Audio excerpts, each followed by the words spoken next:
नमस्कार दोस्तों, क्या हाल है। मैं हूँ शीतल और ड्रामा एक्सपो में आपका स्वागत है। अब तक आपने देखा फोन पर सामने वाले की बात सुनकर भला मानुस हैरान। अब आगे।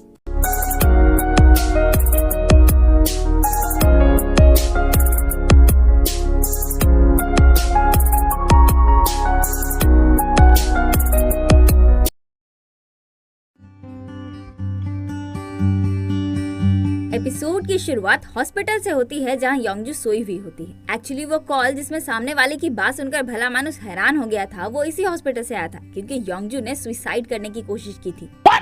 जी हाँ, पुलिस ऑफिसर बताते हैं कि जब से योंगजू हॉस्पिटल आई है तब से इसने अपने मुंह से एक शब्द भी नहीं निकाला। पर आज अचानक से वो अपने अटॉर्नी जो इसका केस संभाल रहे हैं यानी कि प्रोसिक्यूटर नाम से भी मिली और तो और यहाँ की नर्स वगैरह से बात भी करी, लेकिन फिर अचानक से खिड़की का शीशा तोड़ दिया और अपनी कलाई काट ली। वो तो अच्छा हुआ कि समय रहते डॉक्टर्स ने उसे देख लिया, वरना आज तो योंगजू का राम नाम सत्य था। सुयल हुईगिम को हॉस्पिटल में रहकर योंगजू पर नजर रखने बोलता है और खुद नागिन सेठ के पास पहुँच जाता है योंगजू का मर्डर वाला वीडियो लेकर, ताकि नागिन सेठ इसकी थोड़ी मदद कर सके। बट नागिन सेठ तो छुई मुई निकला। साइकेट्रिस्ट होने के बावजूद भी इससे मर्डर्स और क्राइम वाला माहौल बर्दाश्त ही नहीं होता। ये फट्टू नागिन सेठ वो वीडियो देखने से मना कर देता है। अब अपना चिंदी लौंडा उस काबिल थेरेपिस्ट यानी कि शिंजुयू के पास भी नहीं जा सकता क्योंकि ये उसे टरका रहा है। अब क्या किया जाए?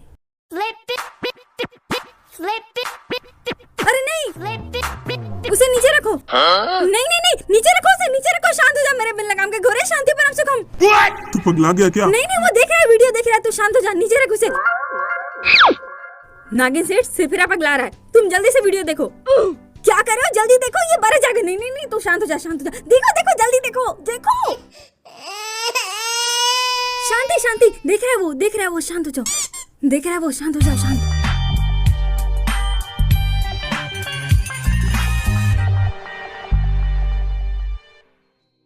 पूरी वीडियो देखने के बाद नागिन सेठ बताता है कि ये गैस लाइटिंग है, यानी कि किसी भी इंसान को इस तरह से मैनिपुलेट करना कि वो सही और गलत में फर्क भूलकर मैनिपुलेटर की सारी बात मानने को तैयार हो जाए। नागिन सेठ बोलता है, वैसे लोग जिनमें बहुत ही कम आत्मविश्वास और आत्मसम्मान हो, बचपन में प्यार की कमी, लोगों के द्वारा दुर्व्यवहार और जो बचपन से ही हिंसा का शिकार हुए हो, वो लोग गैस लाइटर्स के काफी अच्छे शिकार होते हैं। पता है क्यों? क्योंकि इस तरह के लोगों को गैस लाइट करना बहुत आसान होता है। लेकिन यहाँ पर दिक्कत वाली बात ये है कि इसमें लोग सही और गलत की पहचान भूल जाते हैं, जिस वजह से उन लोगों को लगने लगता है कि वो भी वही चाहते हैं जो गैस लाइटर उनसे करवाना चाहता है, फिर चाहे वो सही हो या गलत। सुयल बोलता है, तो तुम्हारा मतलब है किसी ने योंगजू को मैनिपुलेट करके उससे खून करवाया है? इस तरह के साइको सच में होते हैं? नागिन सेठ बोलता है, जी हाँ, इस तरह के साइको सच में होते हैं। और सुयल को घूरते हुए बोलता है, आपको ये जानकर हैरानी होगी पर साइको की कमी नहीं है इस दुनिया में, कोई ना कोई हमेशा मंडराता हुआ मिल ही जाता है। बेसिकली ये अपने चिंदी लौंडे को टॉन्ट मार रहा है क्योंकि ये हमेशा बे टाइम आकर नागिन सेठ को परेशान करता रहता है और इसका पोपट करता रहता है। सुयल बोलता है, तुम मुझे साइको कह रहे हो? नागिन सेठ बोलता है, ना शायद नहीं। खैर, उस गैस लाइटर को ढूंढिए जिस पर ये लड़की भरोसा करती है, तभी कुछ रास्ता निकल सकता है। उधर हॉस्पिटल में अपनी हाइपर अलबेली एक नर्स से बात कर रही होती है जिसमें पता चलता है कि प्रोसिक्यूटर नाम के अलावा भी कोई इंसान योंगजू से मिलने आया था। इधर सुयोल योंगजू के हाई स्कूल जाकर योंगजू की क्लास टीचर से बात करता है जिसमें पता चलता है कि योंगजू ज्यादा बात नहीं करती थी और ना ही स्कूल में उसका कोई दोस्त था। पर एक बार वो कोगा योंग नामक स्कूल की एक बहुत ही कुख्यात बुली यानी कि वो लड़की जो दूसरे बच्चों को तंग करने के लिए स्कूल में फेमस है, उसके साथ स्कूल से भाग गई थी। फिर क्या था, कोगा योंग का पता लेकर ये दोनों चल पड़ते उसके घर की ओर। वहाँ पहुँचने पर ये दोनों देखते हैं कि एक टल्ली इंसान अपार्टमेंट के बाहर आकर पागलों की तरह नाच रहा है और उसे देखकर अपना सिर फिरा भी नाचने लगता है। फिर वो टल्ली लड़का दरवाजा खटखटाने लगता है पर अंदर से कोई नहीं खुल रहा होता। उसके साथ अपना सुयल भी दरवाजा खटखटाने लगता है। टल्ली बॉय को लगता है कि अपना चिंदी लौंडा डिलीवरी मैन है। वो बोलता है, ओए दरवाजा खोल, डिलीवरी वाला आया है। वैसे तुम सिगरेट भी लाए हो क्या? लेकिन तुम खाली हाथ क्यों आए हो? ओए खाली हाथ वाले डिलीवरी मैन, तुम तो काफी हैंडसम हो यार। शायद इसका मतलब है कि मैं डिलीवरी मैन नहीं हूँ। तुम्हारे मैनर्स कहाँ हैं? हाँ, तभी दरवाजा खुलता है और पता चलता है कि यहाँ तो नशीली पार्टी हो रही है। पूरा अपार्टमेंट शराब की बदबू से नहाया हुआ है। के बोलता है, मेरे भाई तू आराम कर, इन्हें मैं देखता हूँ, जल्द ही निपटा दूंगा। फिर दरवाजा बंद और अंदर लात घुसा शुरू।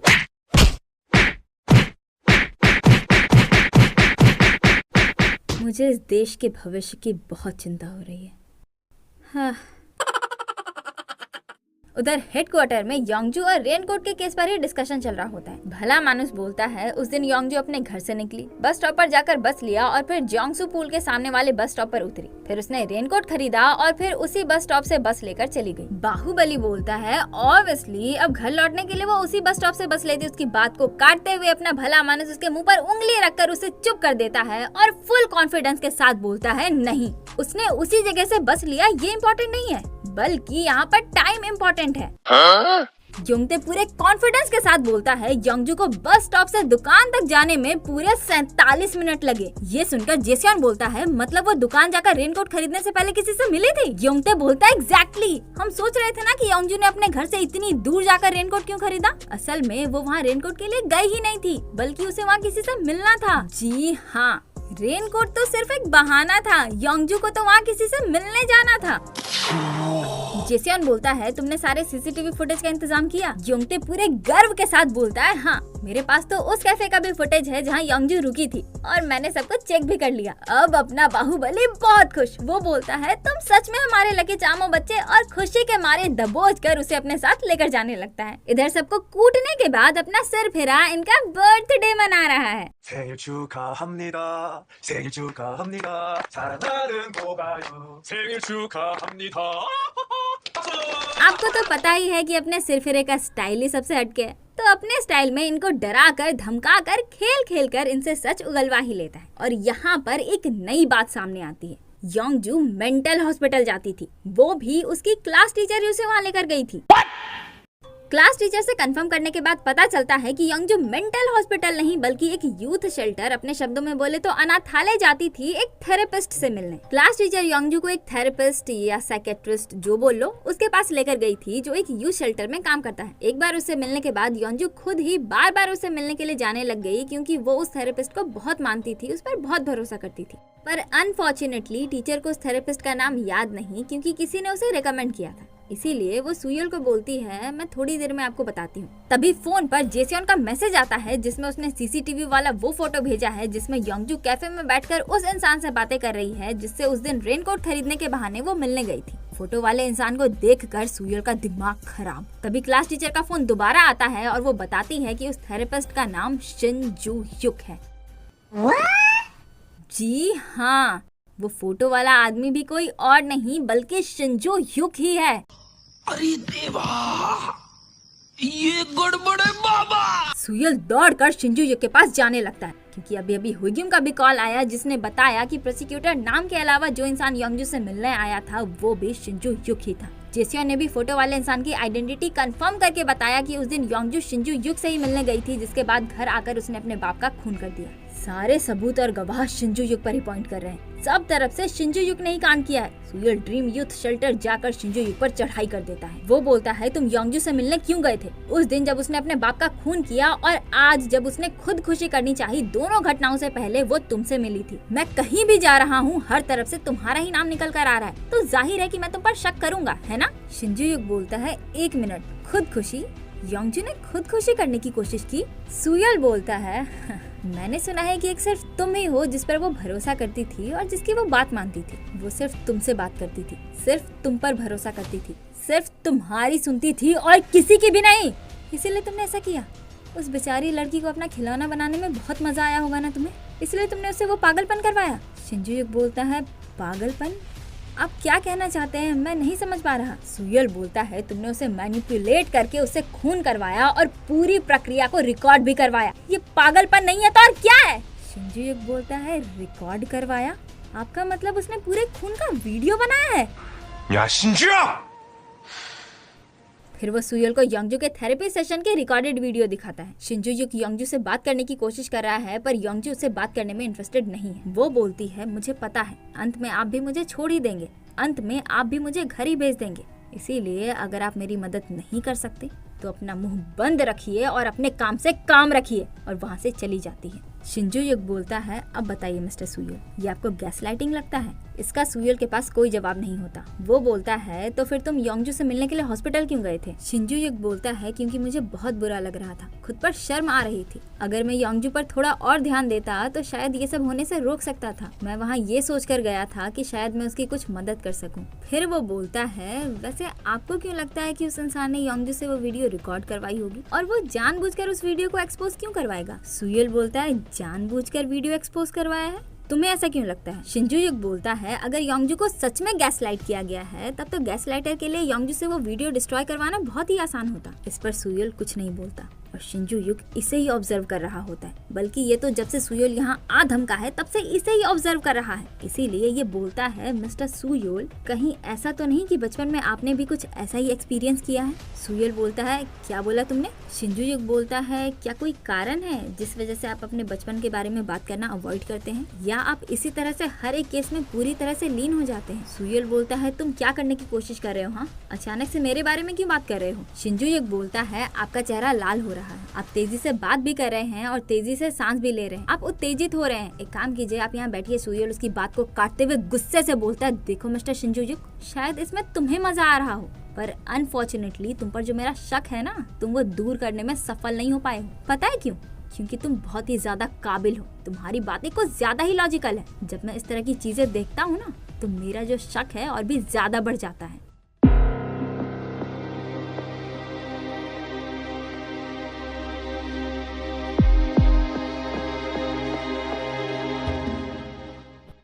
अगले दिन सुयोल योंगजू के पास जाता है और उसे आंख यानी कि पिपल नामक नशीली ग्लूकोन डी पाउडर के बारे में पूछता है। इस पर योंगजू बोलती है, मेरे आका, उन्होंने मेरी आंखें खोल दी, अब सब ठीक हो जाएगा, अब कोई कष्ट नहीं। सुयोल बोलता है, तो वो आदमी, मतलब तुम्हारा आका, उसने तुम्हें नशीली ग्लूकोन डी पाउडर दिया था और तुम्हारे पापा का खून करने को कहा था? इस पर योंगजू कुछ नहीं बोलती और इमोशनल होने लगती है। सुयोल बोलता है, मैं समझता हूँ ये तुम्हारे लिए मुश्किल है, पर अगर तुम मुझे नहीं बताओगी तो मैं तुम्हारी मदद कैसे करूँगा? तुम समझ रही हो ना? चलो बताओ, कौन है तुम्हारा आका? क्या वो शिंजू युग है? योंगजू कुछ नहीं बोलती और बस इमोशनल हो रही होती है। सुयोल बोलता है, योंगजू, खुद को संभालो, तुम्हें मुझे बताना ही होगा वरना मैं तुम्हारी मदद नहीं कर पाऊंगा। उस कमीने के कहने पर ही तुमने ये सब किया है ना? योंगजू बोलती है, आज की तारीख क्या है? उसके बाद ऑफिस में ये लोग पूरी जांच पड़ताल कर रहे होते हैं, पर कहीं से भी कुछ नहीं मिल रहा होता। ना ही शिंजू युग का नशीली ग्लूकोन डी पाउडर से कोई कनेक्शन मिलता है, ना ही उसके खिलाफ उसके प्रोफेशन को लेकर कोई भी गलत या इलीगल केस मिलता है। और तो और योंगजू के केस में पुलिस को कोऑपरेट करने के लिए शिंजू युग खुद यहाँ चलकर आया और ड्रग टेस्ट दिया। साथ ही उसने प्रोसिक्यूटर नाम को गैस लाइटिंग से रिलेटेड सारे जनरल्स और पेपर्स दिए ताकि केस में और मदद हो सके। वाह यार, ये तो कुछ ज्यादा ही साधु आदमी मालूम होता है। आज की दुनिया में इतना साधु भी कोई होता है क्या? नहीं। अब आप लोग ये मत बोलने लगना कि भला मानुस भी तो साधु ही है। वो साधु ही नहीं, बायॉन्ड साधु है। सब लोग ऐसे थोड़ी होते हैं। एनीवे, सारे सबूतों और सबूतों को मद्देनजर रखते हुए जेसियन बोलता है, ये भी तो हो सकता है कि हर तरफ से शिंजू युग का ही नाम आना कोई इत्तेफाक हो। ऐसे केसेस तो हमने पहले भी देखे हैं ना, जहाँ शक किसी और पर होता है पर कोई और ही असली गुनहगार निकलता है। हुइगिम बोलती है, सुयोल, कुछ ऐसा है जो हम नहीं जानते, और क्या उसी वजह से तुम शिंजू युग पर शक कर रहे हो? सुयोल बोलता है, नहीं। हुइगिम बोलती है, तो फिर? सुयोल बोलता है, पता नहीं, शायद मैं ही इस केस को लेकर कुछ ज्यादा बेकरार हूँ। योंगजू ने जो वीडियो बनाई थी उसे अपने आका को सेंड करने के लिए उसने डार्क वेब का इस्तेमाल किया था, जिस वजह से अभी तक ये भी नहीं पता लग पाया है कि योंगजू ने कौन सी आईडी से वो वीडियो भेजी थी। योंगते बोलता है, साइबर क्राइम यूनिट अपने काम पर लगी हुई है पर कुछ भी पता नहीं चल पा रहा। मतलब हर तरफ से निराशा ही हाथ लग रही है, कहीं से कोई भी लीड नहीं मिल पा रही। ऊपर से अपना सुयोल, ये कुछ ज्यादा ही परेशान है। ये बोलता है, ठीक है, आज के लिए इतना काफी है, सब लोग आराम करो, और वहाँ से निकल जाता है। सुयोल के इस रवैये को देखकर हुइगिम नोटिस कर लेती है कि वो बहुत ही ज्यादा परेशान है। उसके बाद रात को खाना परोसने में माँ की मदद करते वक्त अपना चिंदी लौंडा शिंजू युग की ही बातें सोच रहा होता है। कहीं ऐसा तो नहीं कि बचपन में आपने भी कुछ ऐसा ही एक्सपीरियंस किया है? तभी घोंचू डोंग्योल कहीं से एक गमला उठाकर लाता है जो इसे रास्ते में पड़ा मिला। फिर पता चलता है कि बचपन से ही घोंचू डोंग्योल की एक आदत है, वो किसी भी पड़ी हुई चीज को देखता है तो उसे उठाकर घर ले आता है, और इसी तरह वो अपने चिंदी लौंडे से भी मिला था। जी हाँ, अपने चिंदी लौंडे को घोंचू डोंग्योल ही घर लेकर आया था। सुयोल माँ से पूछने लगता है, माँ, जिस दिन आप मुझसे पहली बार मिली थी, मेरा मतलब जिस दिन डोंग्योल मुझे घर लेकर आया था, उसकी बात को काटते हुए डोंग्योल बोलता है, अरे हाँ, सुयोल को तो मैंने ही ढूंढा था। तुम्हारा नाम जेई था। नहीं, जेहुई। तुम्हारा नाम जेहुई था। किसी ने तुम्हें गली में छोड़ दिया था। वो तो मैं था जो एक फरिश्ते की तरह आया, माउस के मुंह पर चट से मारकर बोलती है, क्या छोड़ दिया था? हाँ, मेरा सुयल कोई सामान नहीं है। माँ अपने चिंदी लौंडे से कितना प्यार करती है, सो स्वीट। सुयल बोलता है, वैसे माँ मैं उस समय कैसा दिख रहा था? डोंगियल बोलता है, बाप रे बाप, पूछो ही मत, तुम पूरी तरह से पिटे हुए थे। तुम्हारा जो पूरा शरीर था ना चोट से भरा हुआ था, तुम्हारी आंखें पूरी काली हुई पड़ी थी और तुम पूरे खून से लथपथ थे, ऊपर से बहुत ही ज्यादा बदबू कर रहे थे। मैंने तुम्हारी जान बचाई है बच्चे। माँ तुम्हें याद है इसे नहाते वक्त इसकी हालत को देखकर तुम कितना रोई थी? माँ उसे फिर से एक टपली मारती है और सुयल को भी डांटती है कि तुम अचानक से उस समय के बारे में क्यों बात कर रहे हो? वो सब हुए अरसा बीत चुका है, चुपचाप से खाना खाओ। अगले दिन अपना चिंदी लौंडा धन्नो पर सवार होकर अपने पुराने घर पहुंचता है, यानी कि वो घर जहां बचपन में ये अपने बाप के साथ रहता था और जहां आग लगने की वजह से इसके बाप की मौत हो गई थी। वहां पहुंचते ही सुयल को अपने बाप की मार याद आने लगती है और उसके सिर में जोर से दर्द होने लगता है। तभी उसे लगता है कि पीछे कोई है। वो झट से पीछे मुड़ता है। दरवाजे पर जे हुई यानी कि छोटा सुयल खड़ा होता है।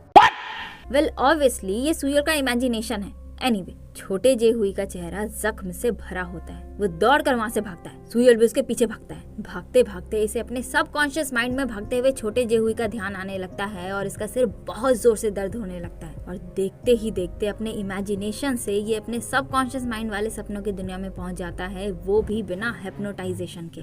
आप इसका मतलब समझ रहे हैं? इसका मतलब ये है कि सुयल का मल्टीपल पर्सनालिटी डिसऑर्डर बीमारी का इफेक्ट इतना ज्यादा बढ़ चुका है कि अब ये हिप्नोटाइज किए बिना ही अपने सबकॉन्शियस माइंड के अंदर झांक सकता है। This is very serious. खतरा अब और भी ज्यादा बढ़ चुका है। मालूम है तेरे बाप को मत सिखा, चल।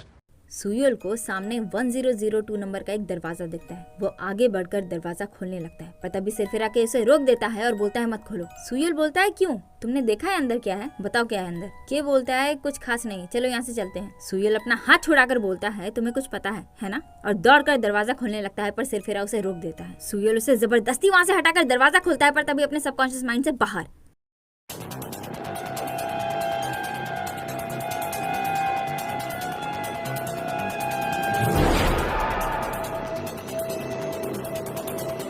सुयल बहुत ही ज्यादा उत्तेजित हो जाता है। वो चिल्लाने लगता है, कहाँ है साले? बाहर आ, बाहर आ साले। तूने अंदर क्या देखा? मुझे बता मुझे तूने क्या देखा? बाहर आ साले कमीने, कहाँ है तू? लेकिन के नहीं आता। उधर घोंचू डोंगियोल खाली पीली इधर उधर टंडेली मार रहा होता है। तभी देखता है कि माँ ने तो अपना दुकान बेच दिया। वो तुरंत माँ को कॉल करता है और दौड़कर माँ के पास जाता है। माँ अपने दोस्तों के साथ कार्ड्स खेल रही होती है। डोंगियल माँ को बाहर लाकर पूछने लगता है कि माँ तुमने अपना दुकान क्यों बेचा? माँ बोलती है, पिज्जा के दुकान पर हुए नुकसान की भरपाई के लिए। वैसे आपको याद है ना डोंगियल की योल पिज्जा की दुकान कैसे जलमग्न हो गई थी? इनके योल पिज्जा में रात भर नल खुले रहने की वजह से पूरे दुकान में पानी भर गया होता है। सुयल बोलता है, कितना खर्च आएगा? डोंगियल बोलता है, लगभग 20 मिलियन वॉन, यानी कि लगभग 12,40,000। डोंगियल बोलता है, पर उसका खर्च सुयल देख लेगा। आपको अपनी दुकान बेचने की माँ से मारने लगती है, ये बोलते हुए कि सुयल उसका खर्च क्यों देखेगा, उसने क्या गलत किया है? हाँ, डोंगियल बोलता है, ठीक है, पर बाकी पैसों का क्या? कहीं आपने सारे पैसे जुए में तो नहीं उड़ा दिए? माँ बोलती है, मुझे अल्जाइमर है, ऐसी बीमारी जिसमें इंसान की याददाश्त कमजोर होने लगती है। अपनी भाषा में बोले तो भूलने की बीमारी। और यही वजह है कि इन दिनों माँ कभी गैस बंद करना भूल जाती है तो कभी नल बंद करना। ये सुनकर डोंगियल हैरान। माँ बोलती है, मैंने कार्ड्स खेलना इसीलिए शुरू किया क्योंकि मैंने कहीं से सुना था कि इससे अल्जाइमर ठीक हो सकता है, और हंसने लगती है। डोंगियल को विश्वास ही नहीं हो रहा कि माँ को अल्जाइमर है। माँ बोलती है, सुयल को मत बताना, ठीक है? हम उस पर और बोझ नहीं डाल सकते। मैं तुम्हें भी मेरा ध्यान रखने को नहीं बोलूंगी। जब समय आएगा तो मैं वृद्ध आश्रम चली जाऊंगी, उसी के लिए मैंने बाकी पैसे बचा कर रखे हैं। अल्जाइमर वाली बात सुनकर डोंगियल इतने शॉक में है कि वो कुछ नहीं बोल पाता। इधर मौका मिलते ही योंगजू हॉस्पिटल से भाग जाती है। जब सुयल वहाँ पहुँचता है तो वो बोलता है, योंगजू ने जानबूझकर खुदकुशी करने का नाटक किया ताकि मौका मिलते ही वो यहाँ से भाग सके। वो जेसियन को आसपास का सारा सीसीटीवी कैमरा चेक करने को बोलता है और बाहर आकर शिंजू युक को फोन मिलाने लगता है। पर तभी शिंजू युक का कॉल खुद ही आ जाता है, जो बोलता है कि मुझे आपसे कुछ अर्जेंट बात करनी है, शायद ये कोई गेम है। सुयल बोलता है, क्या? शिंजू युक बोलता है, जो आदमी योंगजू को कंट्रोल कर रहा है, यानी कि उसका आका, मुझे लगता है योंगजू से वो वीडियो रिकॉर्ड करवाकर उसने जानबूझकर एक्सपोज इसीलिए करवाया क्योंकि शायद वो कोई मैसेज देने की कोशिश कर रहा है। सुयल बोलता है, लेकिन किस तरह का साइको इंसान किसी से उस तरह का भयानक वीडियो बनवा सकता है, वो भी सिर्फ गेम खेलने के लिए? तभी शिंजू युक की आवाज आती है, योंगजू तुम यहाँ? जी हाँ। योंगजू भागकर इसके पास आई है। वो शिंजुयुक को स्कैल्पल घूमकर घायल कर देती है और सुयोल हेलो हेलो करता रह जाता है। वो फट से धनु पर सवार होकर ड्रीम यू शेल्टर पहुंचता है। सारा सामान बिखरा पड़ा है और शिंजुयुक का खून फैला हुआ है। तब एक पुलिस ऑफिसर सुयोल के पास उस लड़के को लेकर आता है जिसने शिंजुयुक को जख्मी हालत में सबसे पहले देखा था। वो बताता है, मैं यहाँ बास्केटबॉल लेने आया था पर मिस्टर शिंजुयुक जख्मी हालत में यहाँ बेहोश पड़े थे। सुयोल पूछता है, मिस्टर शिंजुयुक की क्या हालत है? पुलिस ऑफिसर बोलता है, उनका घाव तो बहुत गहरा था पर सौभाग्य से इस लड़के ने समय रहते उन्हें देख लिया और अब वो खतरे से बाहर है। ये सुनकर सुयोल राहत की सांस लेता है और फिर अपनी जांच पड़ताल शुरू कर देता है। तभी उसे दिखता है कि कंप्यूटर तो ऑन ही है। वो माउस हिलाता है तो स्क्रीन पर एक मैप नजर आता है। And you know what, map पर वही जगह पॉइंट आउट किया हुआ है जहाँ जे हुई यानी कि छोटे सुयोल का पुराना घर है। ये देखकर सुयोल का दिमाग खराब। सुयोल झट से अपने जले हुए खंडे पड़े पुराने घर पहुँचता है। योंगजू वहीं बैठी होती है। वो उल्टा सीधा कुछ से कुछ बड़बड़ा रही होती है और उसके पास अभी भी वो स्कैल्पल है जिससे उसने शिंजुयुक को मारा। सुयोल बोलता है, तुमने शिंजुयुक के साथ ऐसा क्यों किया? हाँ, और तुम यहाँ क्या कर रही हो? तुम ये सब क्या और क्यों कर रही हो योंगजू? योंगजू बोलती है, आप बार बार गलत जगह पर तलाश कर रहे हैं। आप बार बार गलत इंसान को तलाश कर रहे हैं, इसीलिए अब मेरे आका गुस्सा है। सुयोल बोलता है, क्या? कौन है वो? कौन है तुम्हारा आका? बताओ। योंगजू चुप हो जाती है। सुयोल बोलता है, कौन है वो? बताओ मुझे। और उसकी ओर बढ़ता है और योंगजू उसे स्कैल्पल दिखाकर रोक देती है। सुयोल उसे समझाने लगता है कि शांत हो जाओ, ऐसा मत करो, मैं उस इंसान को पकड़ कर रहूंगा जिसने तुम्हारे साथ ऐसा किया है एंड ब्ला ब्ला ब्ला। पर Yongju doesn't give a damn about his words cause इसे अभी भी यही जानना है कि आज की तारीख क्या है। लाइक सीरियसली, आजकल तारीखों का भी कोई नया नशा निकला है क्या? सुयोल बोलता है, 2 अक्टूबर। आज 2 अक्टूबर है। ये सुनकर योंगजो मुस्कुरा कर बोलती है, समय आ गया है। और इसी तरह अब योंगजू इस दुनिया से विदा ले चुकी है।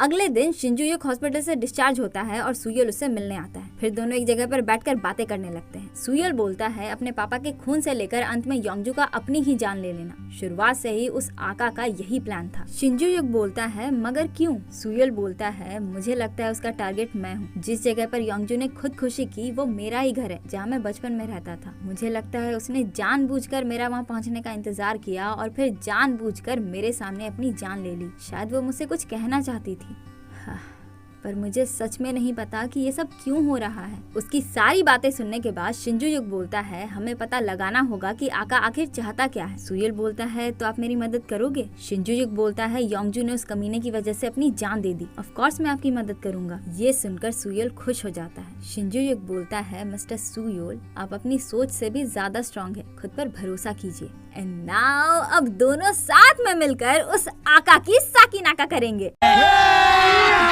अभी मजा आएगा ना भिड़ो। रात को अपना भला मानुस सुयोल को एक पर्ची देता है जिसमें योंगजू के डार्क वेब की आईडी और पासवर्ड होती है। जी हाँ, thanks to cyber crime unit आखिरकार योंगजू की आईडी का पता लग ही गया। सुयोल उस आईडी और पासवर्ड की मदद से योंगजू की आईडी लॉगिन करता है। वो जैसे ही ऑनलाइन आता है तुरंत ही एक्स नाम के किसी बंदे का मैसेज आता है, मिले हुए बहुत दिन हो गए हैं, जल्द ही मुलाकात होगी। सुयोल रिप्लाई देता है, कौन हो तुम? उधर से मैसेज आता है, मिलने का बेसब्री से इंतजार है, जे हुई। ये देखकर सुयोल का दिमाग खराब। जे हुई? इसे मेरा नाम कैसे पता? और यहीं पर ये एपिसोड खत्म।